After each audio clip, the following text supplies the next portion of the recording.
Hello everybody. Today we're going to develop a small subject but deep. In fact, it's a subject that you can hear all the time. Oh, I hate this. Oh, I hate this one. Oh, I hate because this. I hate. It's a word which it's very popular, very often used, but nobody realizes that actually this word has very deep impact in our mind. Okay. Now, as you guys realize, we are still at the secondary cause of disease. We just let me go very, very briefly over because we talk about the cause of disease. So we talk about the primary cause of disease, which is throughout the physical body, right? Which is caused by three mechanics.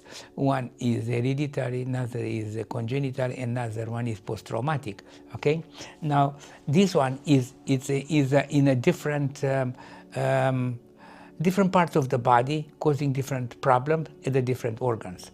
So it's very large, but I going to go in this one more specific later on. When I talk about the specific disease. Now, we are still talking about secondary cause, which is the stress. So now we just named certain certain elements which generate the stress, which cause stress, which generate, not cause, which generate stress. So stress is a secondary cause which strictly goes straight and right to the problem, making worse, or don't create the problems created by primary cause. Secondary cause come and just help the primary cause to make the problem bigger and bigger and bigger. I would say that the secondary cause, it's much more danger and is much more responsible of any disease worsening. I know some people say, yeah, but you know, the food is a cause. Food is it's a very minor, you know, it's a minor element which affect the disease. Doesn't make the disease worse. It just makes the disease to feel it better.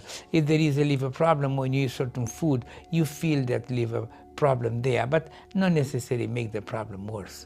Or if you have some gastritis, so you eat certain food, so you feel that acidity, and so, but food that the stomach doesn't like, right? But it doesn't make the problem worse. It's just there. It just trigger the symptoms.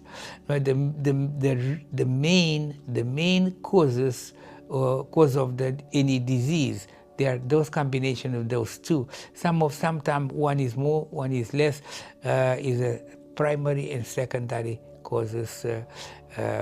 We talk a lot about the secondary cause because this is kind of key of also not only the stress producer, but also the quality of our life, because here, you know, is not only in the brain, is not only the center which control the activity of the entire organs in the body, but is the one that take the decision how we should do, what we should do, you know, and is responsible for the quality of our existence, our life. Besides, based and due to these mechanics, it just are causing that stress or the brain tension, which is about the same thing from my opinion.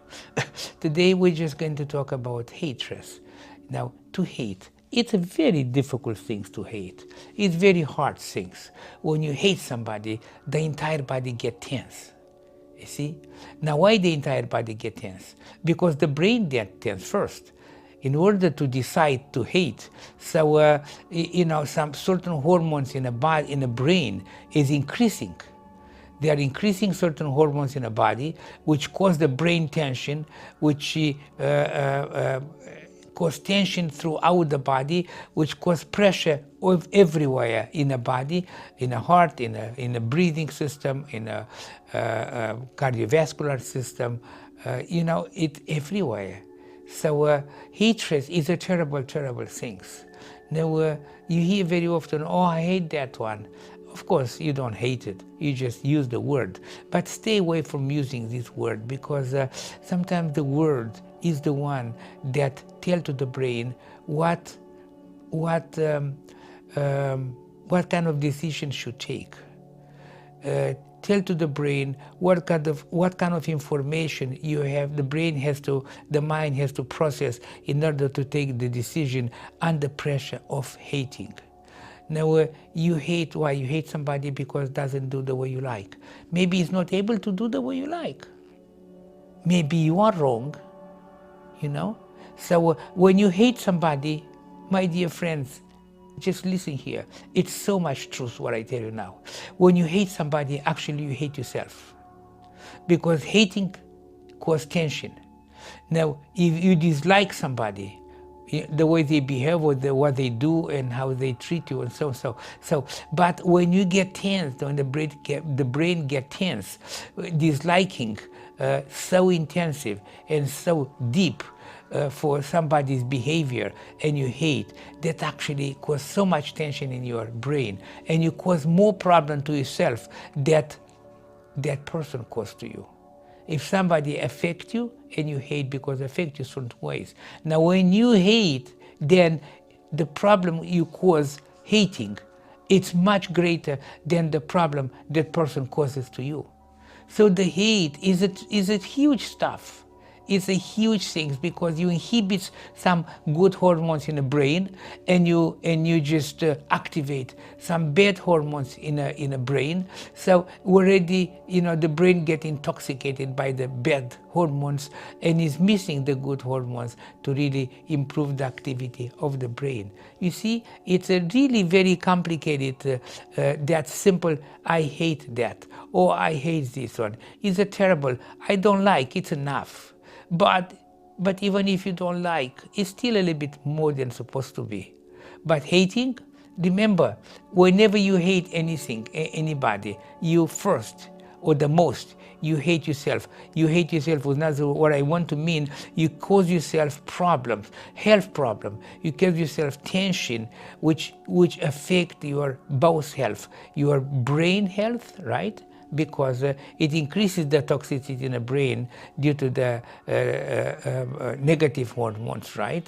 And also you increase the tension throughout the body due to the brain tension, So look how much problem you cause yourself by hating somebody, how much. So just a simple, you dislike somebody and you hate right away because you don't like. Maybe that person couldn't do any better. Maybe the person didn't know. Maybe it was bad and treat you bad, but was bad because cannot be good. That is his problem or her problem. They don't treat you good because doesn't know how, or maybe he cannot or her cannot. They cannot. So this way, forgive them. Forgive the situation. So forgive the situation and inhibits the idea, inhibits the temptation, the tentative of hating somebody. Because when you hate somebody, you hate yourself.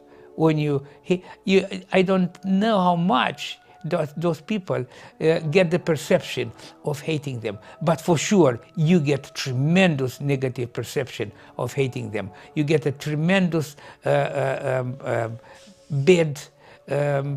function in the brain and in the whole body by hating somebody. So stop hating.